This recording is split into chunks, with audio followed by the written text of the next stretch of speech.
listeners. Welcome to Grief Out Loud. Remember the last time you tried to talk about grief and suddenly everybody left the room? Grief Out Loud is opening up this often avoided conversation because grief is hard enough without having to go through it alone.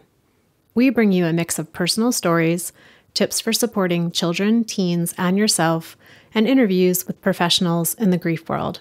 Platitude and cliche-free, we promise. Grief Out Loud is hosted by me, Jana DeCristofaro, and produced by Dougy Center, the National Grief Center for Children and Families in Portland, Oregon.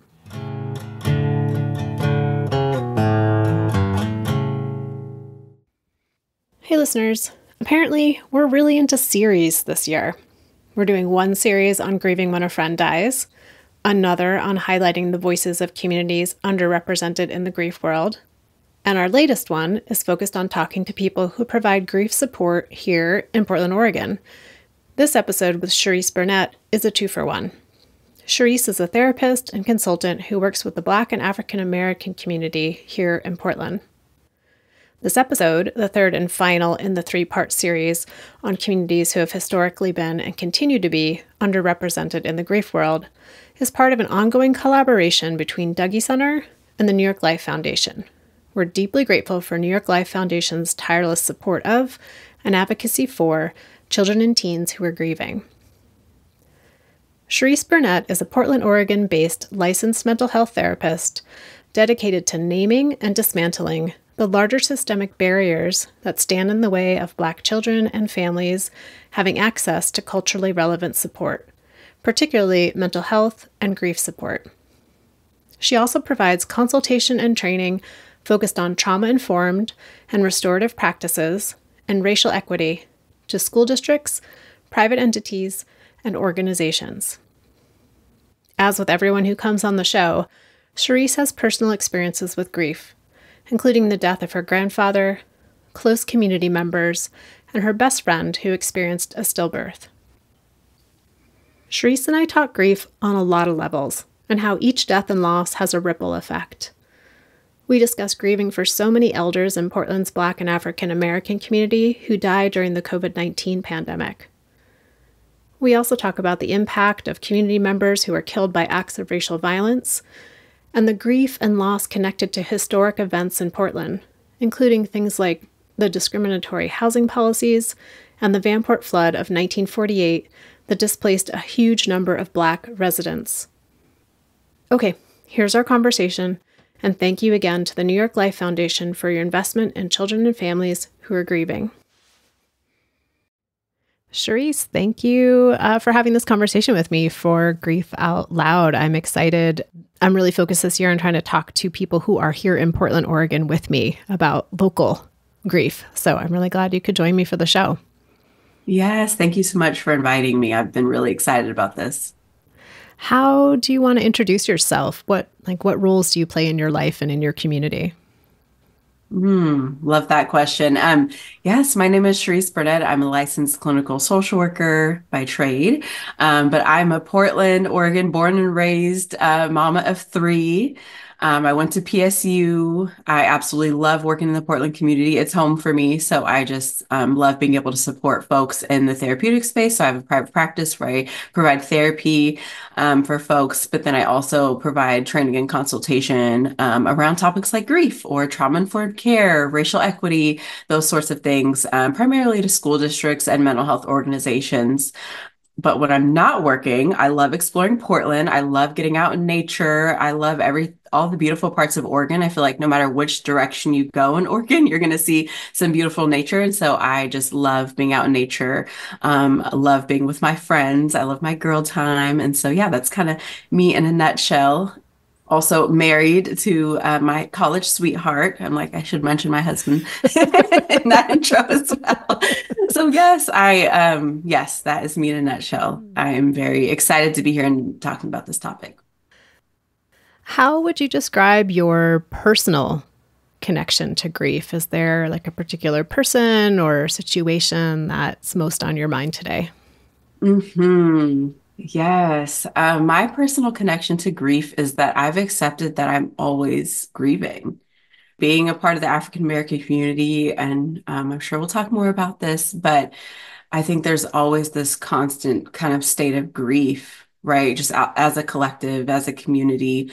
But then very personally, what's always kind of top of my mind is my grandpa. He passed a couple years ago, and I'm always just kind of reminded of him always, every day, always feeling that grief. And so I just feel like that's kind of the duality of life, right? Like there's something we're pretty much always grieving. I know as a mom of three, sometimes I'll sit and grieve like the days before I was a mom, right? Like myself before motherhood. And I don't think that we talk about like those layers of grief enough.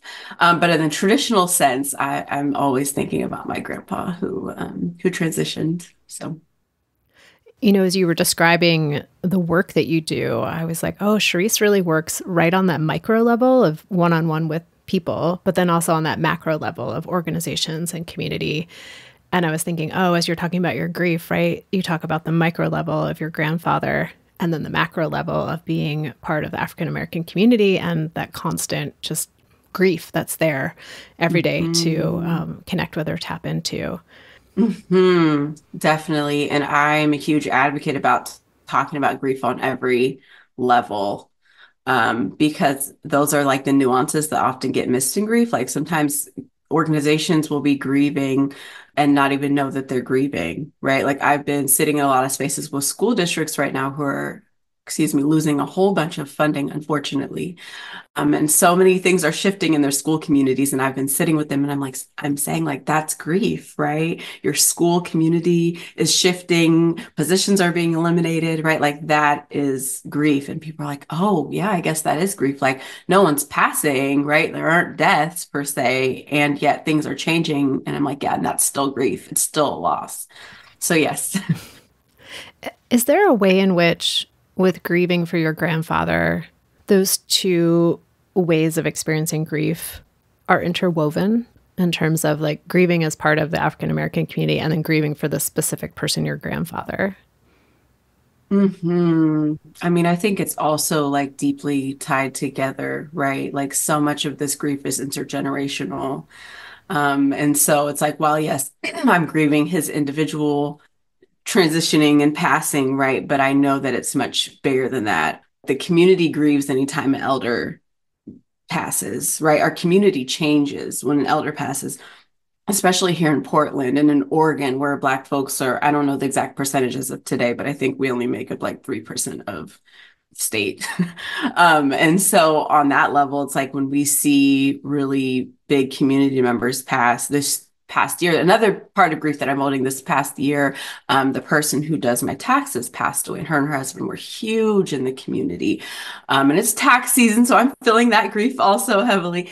But just going to their service and seeing all the people that they reached in the community, I'm like, oh my gosh, like the community is grieving. We're grieving this together, right? Not just me individually, grieving this loss of relationship, but also just as a community and everything that those two people contributed to the community. So it's like, to go back to your question, like it's also connected, right? Like I'm not just feeling the individual loss, I'm feeling it on a community level as well, all at the same time. You just touched on this a bit, but something you brought up in a different conversation that we had was how, the pandemic led to the death of so many elders in your community, those that died because of COVID or during COVID. And I was wondering what it's been like for you to be grieving kind of the loss of a generation.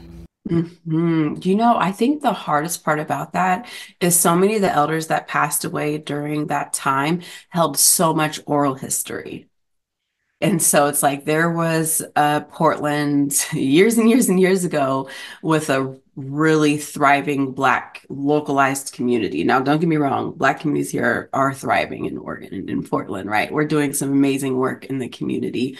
And there was a certain time period when Black folks were even allowed, right, to like live in Oregon, and they were only allowed to live in a specific part of Portland. And we made the best of it as Black folks do, considering the circumstances. And I think that so many of for folks who were born and raised here, so many of our families were part of that original group who came to Portland. That original group, of course, there's been generations after, but then during COVID, specifically, and so many, we know that like COVID disproportionately impacted Black and Brown folks. And so there were so many losses of our elders. And I think what's hard here is that that generation of elders held on to that rich, thriving history that could only really be passed down orally. I know, like for me, when I live in the traditional Vanport neighborhood, which there's a whole history with that and Black folks here in Portland. But anytime I bring my grandma over to this neighborhood, she's like, "Oh, that used to be that person's store," and "Oh, my best friend so and so's family used to own that house," right? Like there's so much rich history, and I think that because of gentrification, which is also a lot of loss and grief that the Black community holds here in Portland, we don't necessarily have that same history. Like some people just don't even know. Like my kids, I'm trying to teach them, and my grandma's teaching them, but they'll grow up with Portland looking completely different. And so I think with that generation passing, like so much history is kind of going with them. And I think that's all again a part of the collective grief that I think Black folks here specifically experience. Yeah, it's one thing to try to like capture some of those oral histories and try to record them in some way or have photo histories and narratives that go with that. But there's something about hearing it directly from someone who experienced it that's just not the same. It dissipates in some way. And Sharice, knowing that our listeners tune in from around the world, would you mind giving just like a smidge history of the Vanport neighborhood that you mentioned, just to give us some context? Yes, there's lots of resources. I want to say that like on YouTube, if you go and just search like Portland's Vanport. But when Black folks were allowed, right, Oregon was the last state to even allow Black, and I use that language intentionally because it's, yeah, the truth, allowed to live here. There were specific neighborhoods that they could live in. And the sole purpose was to come and work, primarily for shipyards, railroads, that sort of thing. And so that was the focal point. And so when a lot of Black folks came here, again, that was the neighborhood that they had to live in. And so and Northeast being the area, right? And so a lot of Black folks made beautiful Black businesses and had a really tight-knit community. Like I always say, for people who aren't from here, I'm like, most of us are related here. Most of us, I'm like, there's like a set of like 10 to 20 Black families here, and everyone's kind of related to everyone. I'm like, Portland is like a big, small town here. But there was such a tight-knit community. And even after as folks started moving into other neighborhoods, like everyone knew Northeast/North was like the Black community. And unfortunately there was a major flood here that really just destroyed the Vanport area. And so many of our Black families had to relocate and were just completely out of housing. And unfortunately, the state didn't do what it needed to do to support and protect these communities, but it really came in and disrupted the community in such a large way that's been devastating and a huge part of the grief that the Portland Black community carries. For so many of our families, my grandma always says, like, she was a baby when the flood happened. Her parents had a house in Vanport. And so, yeah, I think that was a really huge staple moment in the Black community. But since then, there's been so much gentrification trying to essentially, again, disrupt Black communities, and which has always been like historical Black communities. And so many Black families have been displaced in different areas around Oregon, and don't necessarily have that same community feel. And I would say there are lots of efforts. There's so many efforts being done to get Black folks back into the community and to support the community in that way. So I also want to mention and highlight that there's groups doing some amazing work. But it's a really long story. It's a really big story. But just to sum it up, yes, that is it.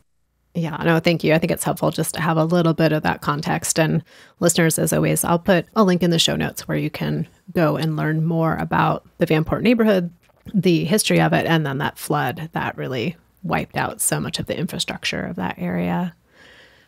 So you play many roles in your life and the community, and one of those is as a mental health professional. And just wondering, how would you talk about the way you see grief showing up for the people that you work with?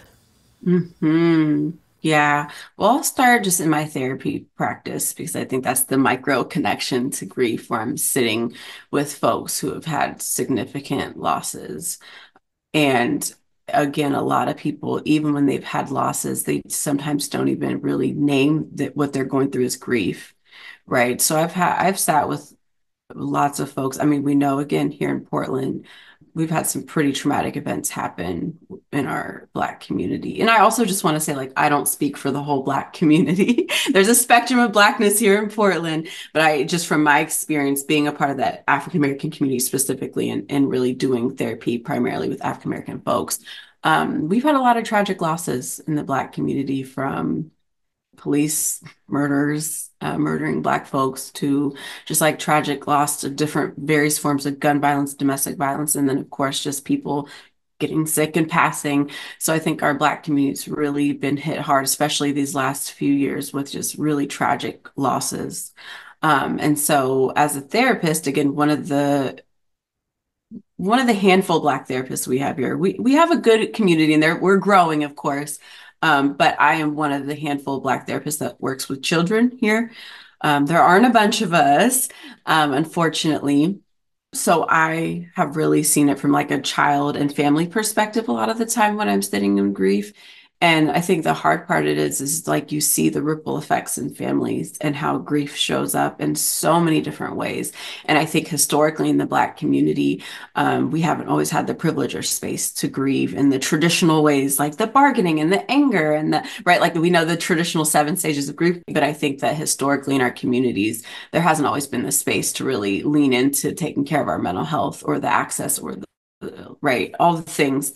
And so I think that sitting with families and being able to name, like, no, this is grief. You're not feeling like yourself, right? Like you struggling to get out of bed or you being really irritable and angry, like that's all a part of grief. I'll often remind them of the loss.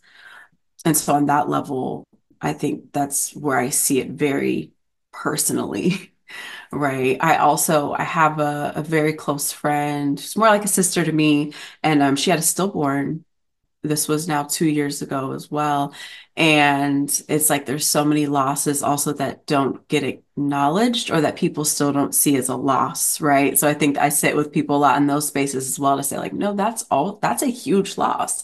And people are like, I didn't really think about that way. Like, I've just been conditioned to just push forward, go on. And as a community, that's been such a source of strength. Like, we're going to figure it out, right? We're going to keep pushing on. However, I think it's so vital to slow down and say, no, like that's grief, that's loss. You're hurting, you're sad, right? It impacted you. And so I think that that same thing can be true when I'm working with agencies, school districts, organizations, that sometimes people don't even know how to name it. Like we live in such a society that's really like grief phobic, right? There's like this fear to say like, oh my gosh, yeah, I'm sad, things changed, right? Or I'm sad, or I don't even want to say that all the losses are happening. I've been working with a lot of leaders in school districts and they're like, well, maybe we just don't tell them yet that these changes are coming. Or I'm like, no, no, no, we have to tell them, right? Like we have to prepare people. It's okay to lean into this. I know it's uncomfortable, but like we have to talk about it. Or sometimes when there's like a student death in a school and people are like, oh, it's all confidential. Like, we're just not even going to talk about it. I'm like, well, the students are actually talking about it. We have to be able to name it. And so I think giving folks creative and safe ways to name it is essential because it's not always going to come out looking like your traditional ways of like saying, oh, yes, this person died last month, right? I think there's different ways that like, especially in the Black community, that we even talk about grief and loss. And I think one thing that stands out to me a lot of the time when I'm working with folks in the Black community is that a lot of people have a very spiritual connection to loss, right? Like I used to do home-based therapy for families who had kids at Head Start, and every time I'd go into a home, you would see some sort of altar or remembered some sort of area where their ancestor pictures of their ancestors would be up. I'm like, that was almost in nearly every Black home I went into. And again, it doesn't speak for the whole Black community, but I'm like, there is this, I think, divine connection that a lot of Black folks hear when they're like, yes, this person passed in the physical realm, but I know that they're still in the spiritual realm and I can still find creative ways to honor them. And so I would say I see lots of very creative, maybe non-traditional in the ways that you read in a textbook, ways of grieving. You brought up a couple of points there I wanted to go back to. One was around, sort of the stages of grief in that piece. And I hadn't thought about it from this perspective till you mentioned it, because for a long time in the field, we've been trying to like move away from that idea of there being stages of grief, right? Because they may be valid experiences that people have, but it's certainly not a recipe for like, here's how you do it. But what you said really stood out to me of like, and the folks that you've worked with, there's not a lot of space or opportunity to be in the grief, like to, first of all, to name it, and second of all, to have any time and space to be with it, and to think about the idea that even having the opportunity to sit with this idea of stages of grief would be not accessible for folks, Yes. even though like on another place where like people find those stages to be very restrictive or formulaic in a way. So that sort of stood out to me. Mhm. And then also what you were talking about that often, and I think this can be true across the board of recognizing the non-death loss grief. But it sounds like for the folks you're working with too, it's sometimes it's not even having the connection made of like, I've had two family friends die or two cousins die. Oh, is that why I'm feeling the way I'm feeling? Hmm. Yeah. And I think that again, it goes into how we've had to survive here in America in particular as a Black community, specifically for African Americans.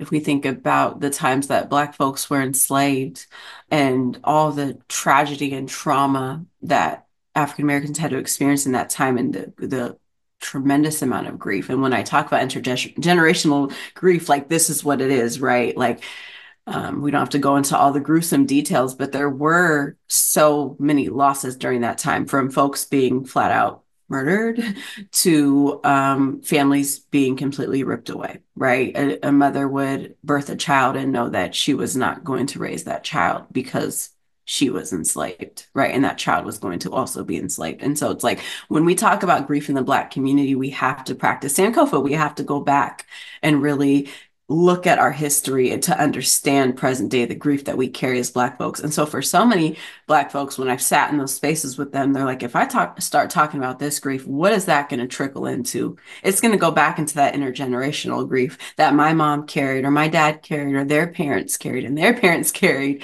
right? And I think there's this element in the Black community, like it's not just grief, it's traumatic grief. We've had so many traumatic losses. And so I think, again, as a way to cope, oftentimes in our community, it's like, we're just going to keep going. We're just going to push through.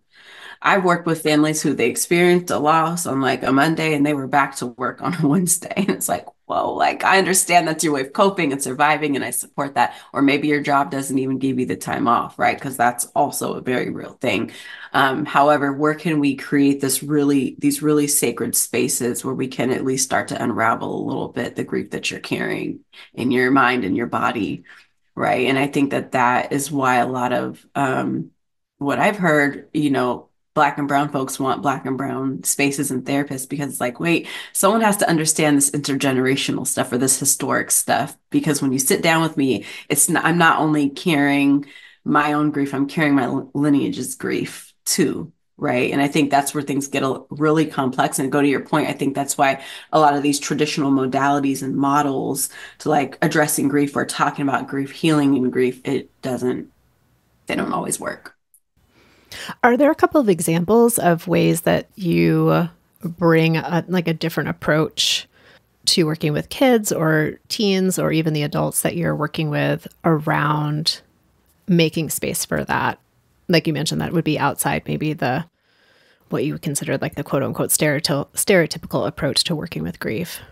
Yeah, I think that it's hard. It's not a one size fits all, but I would say as a general approach, I always lead with relationship. I think safety has to be key. And I think that in historically underserved and targeted communities, like the relationship is everything. It's like I have to know that you're safe. And I think that even being in my profession as a social worker, I don't always represent safety, right? And so I'm very mindful of that. I'm like, I just want to see you as a person. I want to really take the time to get to know you as a person. Right. So like, and again, traditional models, like just for example, as a therapist, like usually I have a session to diagnose someone, one session to meet someone, to diagnose someone, to do an assessment, all the like the formal things. Right. And I'm like, sure, I'm going to do what I need to do for the paperwork, but I'm not just going to start off our session by saying, so, right, let's just hop into every trauma that you've ever experienced. And I'm only going to see you through that lens. Right. I work really hard to see the whole person and to really honor all of the layers and intersections of someone's identity. Right. Because that can help me kind of map out essentially ways to approach talking about these really hard topics like trauma, like grief, right? That co-regulation, that deep compassion, showing all of that and demonstrating that in a lot of ways, I think really helps bridge that gap to us being able to like lean into some of the heavier stuff. I hope that makes sense. I can talk really woo-woo therapist language sometimes. I hope that was an answer. But being really person-centered, right? Like really seeing the whole person. And I think sometimes I can be like, oh, they're Black. Like I can give these cultural references. Like, no, maybe that doesn't resonate with them. So I really think keeping that in mind, just because they might have this identity that I'm comfortable with, I can't just stay stuck there, right? I have to really be open to getting to know them. That absolutely made sense to me. And it made me think about something I've learned so much from the kids and the teens that I work with is like how important it is for them to know that having someone in their life die is a part of the story and a part of the story of who they are. But it's not their only story and it's not their full story. I mean, in a sense, it is kind of their full story because all of their story is their full story, but that's a different semantic conversation. But this idea of like, you're not everything of who you are. Well, that's not actually true too, because most kids will say like, everything of who I am is also connected to this loss that I've experienced. Mm-hmm. But I also want you to see me as somebody who loves to run track or is really into this type of music or has these goals or these values or these dreams for my life. And to not just come out and be like, tell me about your grief, tell me about your grief, tell me about your grief. Yes, that comfort and safety has to be there, or else you end up doing more damage. Right. I know early on in my career, sometimes I'd feel this urgency as a provider, like we have to solve it. We have to reduce this child's grief. They're having big behaviors. We have to figure it out. And I think as I've expanded my practice and just tapped into more training or into more healing modalities, I've learned like you really can't rush this stuff. There is not an easy fix to grief. There's not an easy way to just get over it, quote unquote.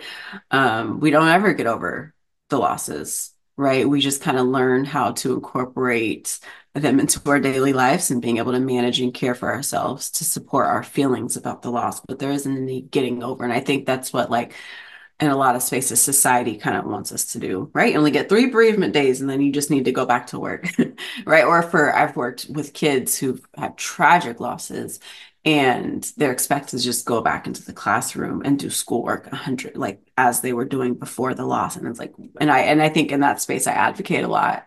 And I think in a lot of the work I do, I give parents and kids the tools to also advocate for themselves as well in those spaces. Like, no, I went through a pretty big loss. My whole life changed. I can't just go back and like get an A in math again, you know. You mentioned that, over the course of your career, you've really expanded your knowledge and your modalities that you use. Is there one in this moment that you're like super into? Interpersonal neurobiology. Yes, the study of our nervous system and how trauma and grief and all the things kind of impacts our nervous system on it's like the body brain connection. I absolutely love it. I just completed a year-long kind of study in this. And of course, the study will be ongoing forever and ever because it deeply resonates. But I know a lot of people are familiar with like Dan Siegel. He's really into interpersonal neurobiology. Of course, a lot of what it is traditional practices that I think in a lot of different indigenous groups have just always known, right? Like these different practices of like co-regulation and really tuning into our body and making sure we're caring for our body. And safety is the intervention in it, right? Like really focusing on safety and relationship. And I would say, yes, that is the modality, the framework that I often use. And then I'm just trained in different trauma frameworks as well and modalities. And I think it's kind of one of my specialties, at least. I really, really focus on ways to support folks through trauma using interpersonal neurobiology, but then also using just other things like trauma-focused CBT and those sorts of things that I really have seen to be very effective, right? Like I think talk therapy is great. Wholeheartedly. We can talk about the trauma, we can talk about the loss and the grief, right? But we also have to acknowledge the ways that that we feel it in our body. And I always tell folks like, as we're talking about this loss right now, do you feel the sensation in your body? Right. And that's how I start to introduce this concept of like bringing more somatic practices, because people are like, oh, I feel it in my heart. I'm like, let's just take a moment. Let's place a hand there. Let's take a breath, right? Our bodies let us know where our pain is. And so, yes, to sum it up, I could talk about interpersonal neurology for a very long time, but to sum it up, yes, that. I appreciate that question, Sharice, of like, where do you feel that in your body? Because it's so effective. And it's like the least favorite question anyone ever asked me if I'm talking about something. Because I'm like, Oh, wait, for sure. you want me to come down out of my mind and feel something? Like, no, thank you. But I appreciate Sometimes it. it takes a moment for people to be able to feel something. Truly, like, I don't feel it at all. And then a few sessions, they're like, oh, wait, okay, yeah, I am feeling something. Yeah. Yeah. I do have a body down below this brain. Okay. Right. I think you've talked a bit about this, but I'm curious, when you think about the work that you're doing, what do you think the rest of Portland just doesn't get about grief in the community that you work in? Oh my gosh. Yeah. I think we've definitely touched on some of the intergenerational parts, but I think that there's a lot of grief that I think as Black and brown folks here specifically in Portland, Oregon carry sometimes that we don't even know, right? Like I talked to a friend who recently moved from Oregon to like a really well-populated, diverse neighborhood. And she's like, I just didn't even know any of this existed. Like I can go into any space and I'm going to see a Black or brown person, right? I'll go and I can, if I want a Black woman doctor, I can get that. If I want it, right? And so I think so much of living in Portland, Oregon, that's predominantly why we don't always get access to those spaces, or that again safety when we're thinking about our medical care or dental or whatever, right? And I think there's some grief in that, right? There's like, oh dang, I don't know if that's ever been like to have a Black woman doctor, right? And to feel that safety, I'm kind of grieving that, right? So there again, there's these non-traditional this non-traditional grief that I think the community is always going through, not to mention just all the wild amounts of racism that folks experience here in Portland, that I think there's this whole like keep Portland weird and Portland's this fabulous place to live. And it's like the history of Oregon is that it was actually supposed to be like this white utopia, right? Like a lot of when things were getting segregated and laws were changing and Black folks could live and just be and not be enslaved, like a lot of folks were like, oh, I'm moving to Oregon. Oregon's going to be this white utopia because Oregon was the last state again to allow Black folks to live there. So I think there's been this culture here in Oregon that's not always named and identified around the racism that exists, because there's this whole like Portland is so liberal and it's beautiful here, and it is. There are beautiful people, there's beautiful things, but I think there's this level of grief of like I have to live in a space where if I go to the store, I'm experiencing this hypervigilance that I could experience some type of racial harm, right? Or my kids could, or my husband could. That is grief. I'm grieving that I don't have a life where I can just go to the store and believe that I won't have that experience. Right. Like that is, those are the cultural nuances of grief. And so again, there's all these like layers to it here as we're thinking about grief in the Black community here in Portland. And I think that is the grief that doesn't get acknowledged. I think another one is like when we have losses here, like just as I was naming about the person that did my taxes and her husband, they had this tragic law or this tragic death. A whole community's impacted because Portland is so small, right? Everyone kind of knows everyone. Our families are all connected. And so it's never just like a singular loss in the community, right? Like every time someone passes in the Black community, there's this like ripple effect. There's this like aftermath, right? That happens that is really devastating to our community and hurts so badly. And so I think that's just always kind of lingering. Whereas like in other communities, I think that can be true for a lot of Black and brown and Indigenous communities here, right? But I think that not dominant culture might not have that same effect, right? Like if someone passes in dominant culture communities, it's not always like felt on such a high volume. Sometimes it for sure is, want to say that. But I think that's some of the differences and again, the nuances that aren't always acknowledged and said, right? I think also historically, we've always had creative ways of doing family, right? Like because our families had to be so close and really rely on each other here in Portland, that like so many of us have had losses that from people who are like family, when you can always get time off of work for people who are like family, right? And so there's these very really hard ways that we grieve as a community that then doesn't always get recognized or the proper space to like lean into that and feel that. Oh, that brings up so much around systems, you know, in terms of, Oh, like you mentioned, yes. right? Bereavement leave. And most people, if you're lucky, you get 3 days off. And you get those 3 days off for somebody that falls under this very narrow and restrictive window of who counts as an important enough role. So it's going to be a parent or a sibling, maybe, and maybe a spouse, but only if you're legally married, right? And then maybe you get your 3 days. Exactly. But you work with so many schools, and like you've got a kid in school and it was part of their network, their community, somebody died. But a teacher might be like, well, why is this kid having more struggles than they did last week? And like, get it together. Not that teachers are like that, but you know what I mean? It's just like not that recognition of like that grief. Yeah, it is. There's amazing people who truly get it, right? And I love being in spaces with folks like you, like, we get it, we know it, right? But there are a lot of people who just don't know. They don't know what they don't know. And they make harmful comments like, oh, well, that was a year ago. Like, this person should be fine. It's like, no, there's no timeline to any of this, right? Or like, oh, that was that person's sister's cousin's little nephew. Why is this child affected by it? And it's like, well, the sister's cousin's little nephew and the child played together every day after school, right? Their grandmas were best friends or something. I don't know, right? Just give an example. It's like it is that deep. And because of our experience as Black folks here in America, we've always had to do family non-traditional to us, but non-traditional to society a lot of the time, right? And so again, relationships might not be seen as a value that to us are like they're everything. The other part you mentioned that I was thinking about is, you know, if we have our life that we live, and just say like nobody's died yet, which is not true hardly for anybody, but just say, right, you're like Right. walking around and you've got your different identities that you carry with you that may afford you more access or less access to safety and resources.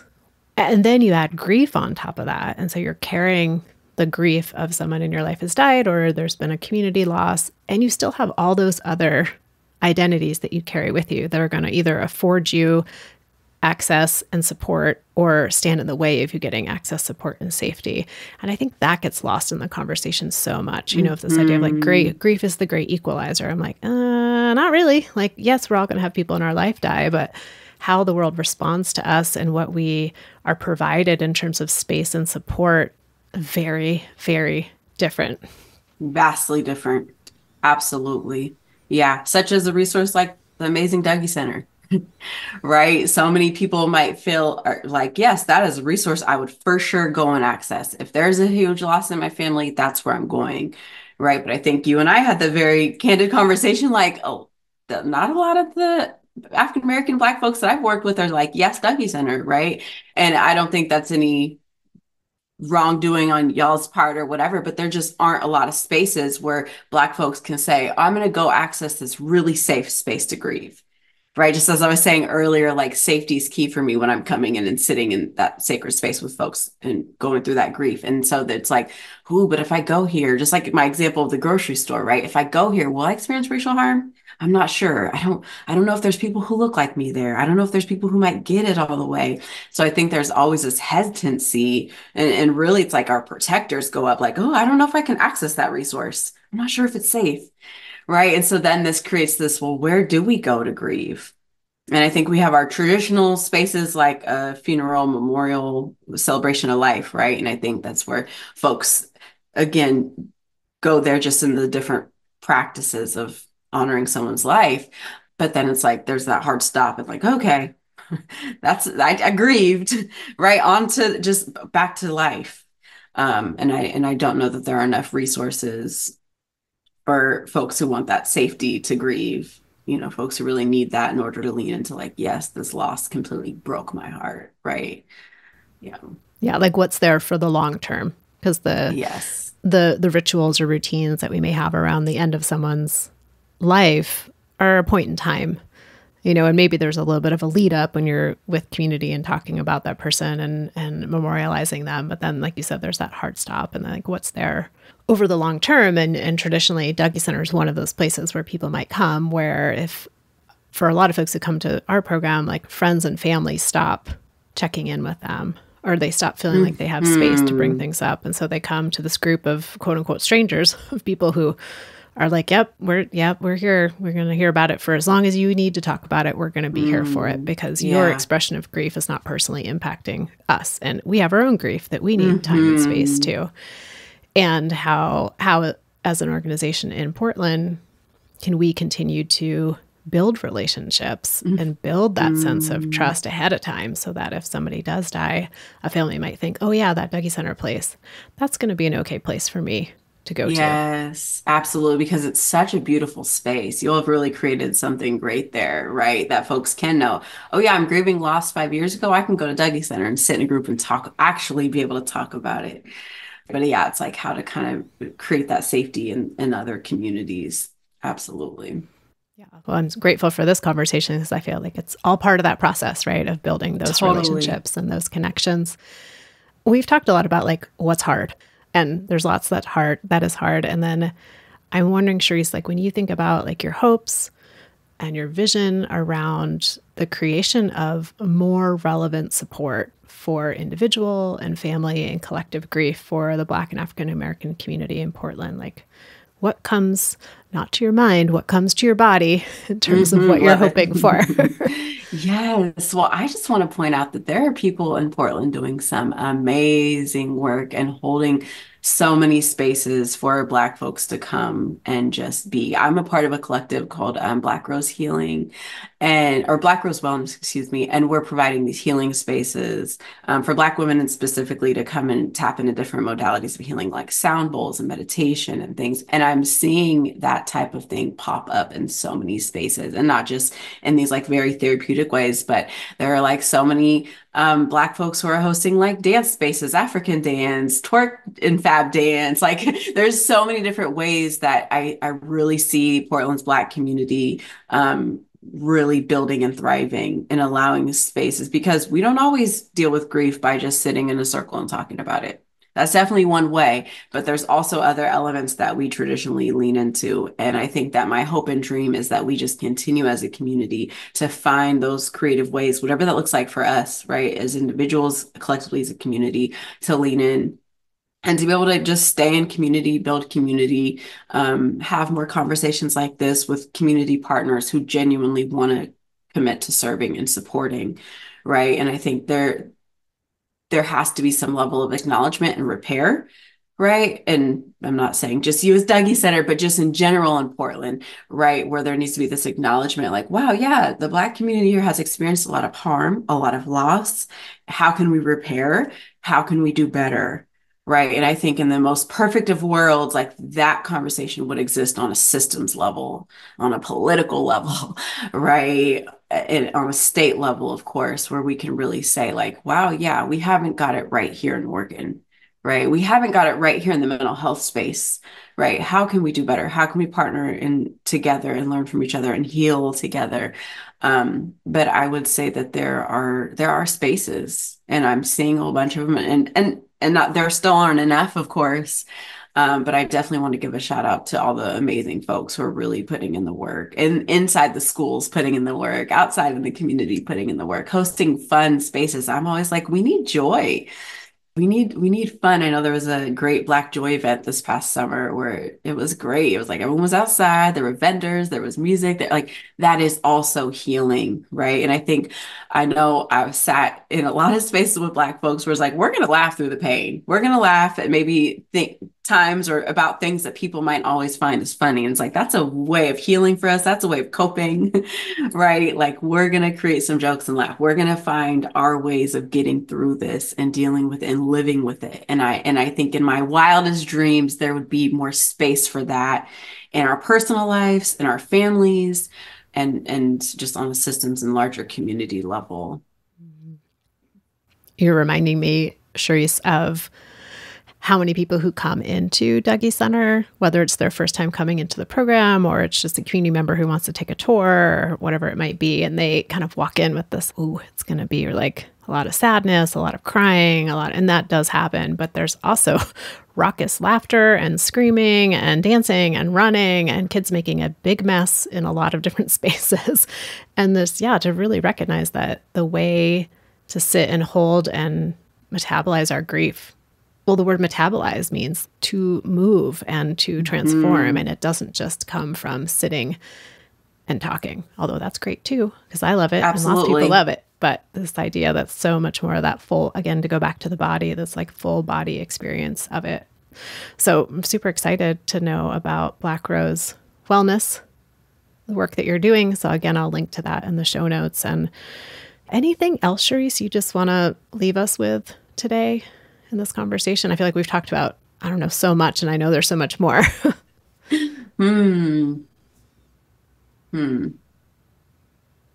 I think that just reminding folks, I think reminding, communities of color that like we deserve those sacred spaces, right? That's our birthright. We deserve it. We've had Indigenous practices that we can tap into and to continue to tap into, and we're allowed to tap in and make space for our joy. And I think for people who are not Black and brown and are people of color, that leaving space for learning, right? We don't always have to get it right. We don't always have to be perfect. We all have biases. We all have areas of growth, right? And just really acknowledging that like that part has to be addressed so that there can be this safety and in creating a grief like safer community for everybody. And so, yeah, I really thank you for having me on this show. I really love talking about grief, even though it's hard sometimes. But I just really appreciate that you have this podcast, amazing podcast. You've been amazing folks that you've had on this show. And so I just am really grateful that you, allowed me to share some space with you today. Well, Sharice, thank you for making time in the midst of all the roles that you play in the world, in your life, in your community, and to make some space to talk with me today and to share so much of your wisdom and your knowledge. I'm just, super grateful. Yes, thank you. And listeners out there, I know you're tired of me saying this, but thank you for being part of our community. The show wouldn't mean anything without you tuning in. If you want to share an episode with someone that you think might be interested in what we're talking about, we love when that happens. We also love if you want to reach out to us directly. You can email me at griefoutloud@dougy.org. That's dougy.org. It's our main website where you can find information about our local programming, lots of free downloadable resources like tip sheets and activity sheets, and of course, each and every episode of Grief Out Loud. Excited as always to share that this podcast is sponsored in part by the Chester Stephan Endowment Fund. Thanks again for listening, and we hope you'll join us again next time.